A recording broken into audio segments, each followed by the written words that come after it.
Welcome to WorldScope Daily. It is Saturday, May 2nd, 2026, and today we are doing a deep dive into the underlying mechanisms of global news.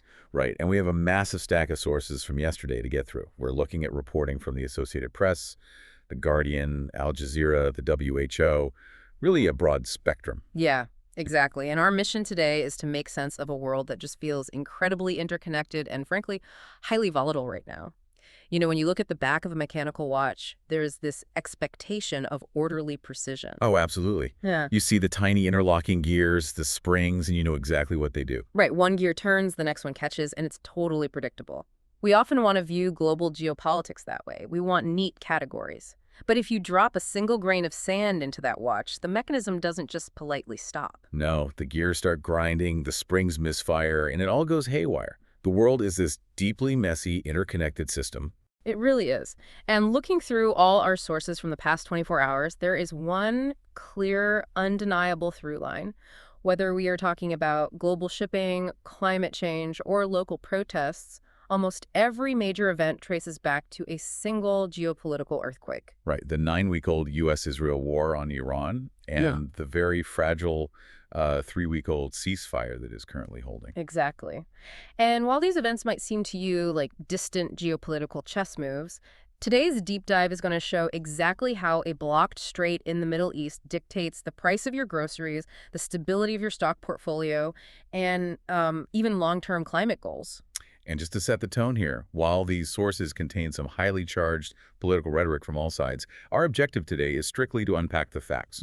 We are just spotting the patterns and understanding the why behind the headlines. Perfectly said. So let's start with the politics of these paused hostilities. There was a major development out of Washington yesterday. The White House officially informed Congress that hostilities with Iran have, quote, terminated. Yes, and the timing there is everything. Yesterday, May 1st, was the exact legal deadline under the 1973 War Powers Resolution. The 60-day mark. Right, exactly. That law requires the president to get congressional approval after 60 days of conflict. So they are making this claim right at the buzzer. Wait, let's unpack this. How can the administration claim hostilities are terminated when the U.S. military is actively maintaining a massive naval blockade in the Gulf of Oman? I mean, parking a fleet of warships to deny access to oil tankers is a textbook military operation. It is, but the administration's rationale is leaning heavily on technical interpretations of active combat. Defense Secretary Pete Hegseth argued that the current 3-week-old ceasefire effectively hits the pause button on that 60-day clock. Wow, so just stopping the timer, essentially. Right. And President Trump's letter to Congress explicitly states the deadlines don't apply because active combat has ended. But the letter also goes a step further and questions the constitutionality of the 1973 law itself. Which is an argument we've seen previous administrations raise, but usually not tested this aggressively during an active naval standoff. How is Congress reacting to this? The reaction is incredibly fractured and is not splitting neatly down party lines at all. Democratic Representative Adam Smith is openly dismissive, saying he never expected the administration to follow the law anyway. And Senator Richard Blumenthal was pushing back on the definition of the blockade itself, right? Yes, pointing out that seizing ships is an ongoing act of war. But the Republican side is where the political calculus gets really complicated. Senate Majority Leader John Thune is actively avoiding bringing the issue to a vote. Because he doesn't have unified support. Exactly. U.S. Senator Kevin Cramer openly supporting the administration and questioning the War Powers Law. But then Senator Susan Collins is demanding a defined long-term strategy. And Senator Todd Young insists that if active fire resumes, the White House absolutely must get authorization. It sounds like lawmakers are really struggling to balance their constitutional oversight with a highly volatile situation. And, you know, this friction isn't just domestic. The Pentagon just announced the withdrawal of 5,000 U.S. troops from Germany over the next 6 to 12 months. Which is roughly 14% of the entire American force stationed there. It's a massive shift. It is. And viewing this alongside the reporting from earlier in the week, it seems directly tied to the diplomatic fallout over the Iran conflict. German Chancellor Friedrich Merz publicly criticized Washington's strategy, essentially saying the U.S. was humiliated by Iranian leadership. And shortly after that clash, we see this withdrawal announcement. It definitely fulfills the president's earlier threats, but analysts from the Foundation for Defensive Democracies are warning about the structural impact here. Because Germany isn't just a barracks, right? Exactly. It's the central nervous system for U.S. operations. It hosts the headquarters for both the U.S. European Command and Africa Command. Taking out 5,000 personnel degrades the logistical infrastructure needed to project power into the Middle East. And experts are saying this also weakens deterrence against Russia, which relies heavily on that unified command structure in Germany. So while politicians debate the definition of war, the physical reality is already rewriting global trade. Absolutely. The U.S. military has maintained this naval blockade since April 13th. The sheer scale is staggering. Over 40 vessels redirected, 2 physically seized, and 31 tankers holding about 53 million barrels of Iranian oil are stranded in the Gulf. 53 million barrels. The Axios reporting valued that trapped oil at nearly $4.8 billion. Right, and the mechanical failure here is a matter of volume. Analysts warn Iran is mere weeks away from running out of on-land oil storage capacity completely. I read a quote from the Atlantic Council's Elizabeth Braw in the sources, and she stated, "We haven't seen oceans this, quote, turbulent and dangerous in decades." It's like the global economy has a clogged major artery in the Strait of Hormuz. That's a great way to put it. And every tit-for-tat ship capture just raises the global blood pressure. You are forcing these huge supertankers to sail entirely different routes, like around the Cape of Good Hope. Which adds weeks of transit time and burns so much more fuel. This leads directly to the economic fallout. Oil and gas prices are at multi-year highs, but there is a massive paradox for you, the listener, to wrap your head around here. Oh, the market divergence. Yes. If energy costs are soaring and Spirit Airlines just folded entirely after 34 years, explicitly due to high jet fuel prices, why did the S&P 500 and the Nasdaq just hit all-time record highs on Friday? It feels contradictory, but it comes down to pricing power and margin structures. The record highs are being driven by massive tech and luxury corporations like Apple and Estee Lauder. So they are insulated from the shock. Exactly. A budget airline runs on razor-thin margins and is highly sensitive to commodity costs. A software company or a luxury cosmetics brand can just pass incremental costs onto the consumer without destroying demand. And investors see that, so capital flees the vulnerable businesses and hides in mega-cap tech. But the most alarming downstream effect of this energy spike is actually in agriculture. The fertilizer crisis. This is a huge structural issue. Yeah, natural gas isn't just for heating. It's the essential chemical feedstock for synthesizing the ammonia used in commercial nitrogen fertilizers. And because gas prices surged alongside oil, fertilizer prices are now up 80%. And that operates on a really dangerous delay.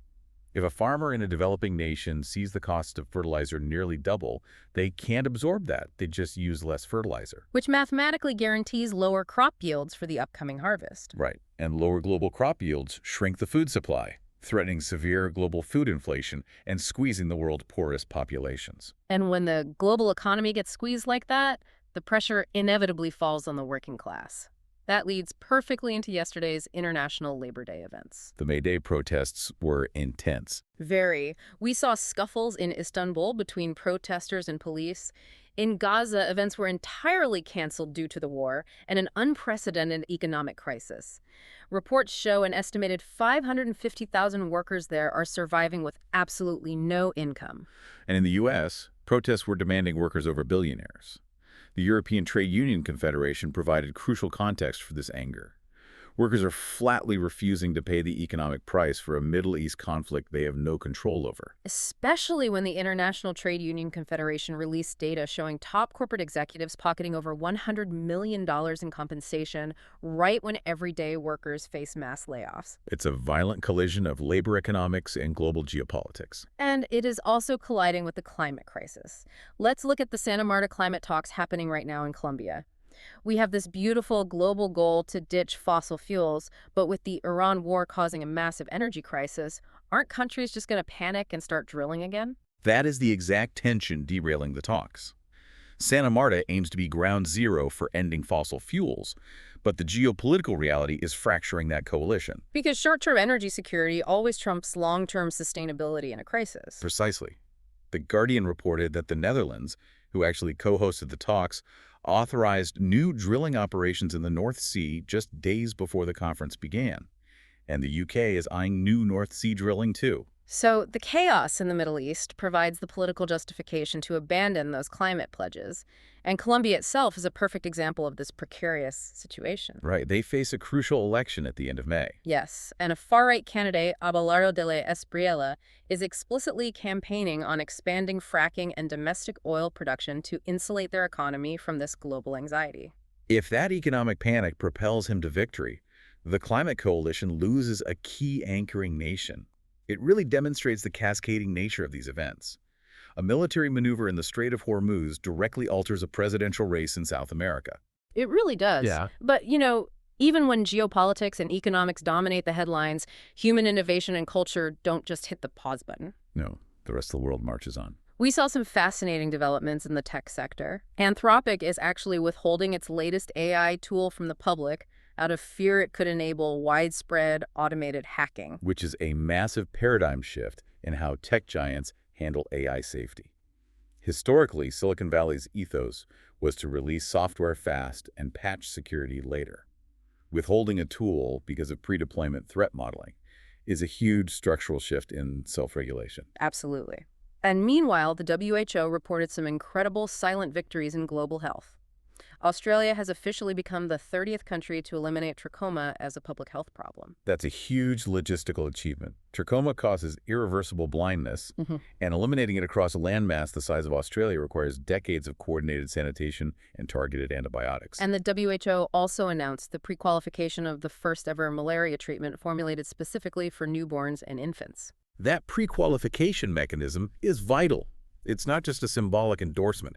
It's the regulatory green light that allows massive international agencies like UNICEF or Gavi to use their funding to purchase the drug in bulk. Right. It unlocks the entire supply chain to get these doses to the global south.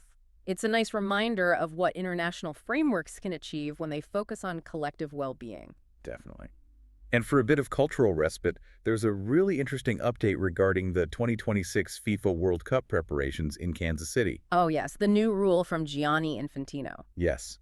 Any player who covers their mouth with their hand to hide what they are saying to an opponent during an on-field confrontation will immediately receive a red card. I found that fascinating. A little bit of forced transparency on the soccer pitch is a nice contrast to the total opacity of global geopolitics right now. No more covert trash talk. Exactly. An immediate, unappealable penalty for obscuring communication. So, synthesizing all of this, the main takeaway for you today is the absolute fragility of global interconnectedness. A conflict involving the U.S., Israel, and Iran simply does not stay in the Middle East. Not at all. It stopped a farmer in Africa from buying fertilizer. It pulls 5,000 troops out of Germany. It bankrupts a budget airline and drives up your plane ticket costs. And it threatens international climate agreements in Colombia. And that leaves us with a really provocative, lingering question to ponder.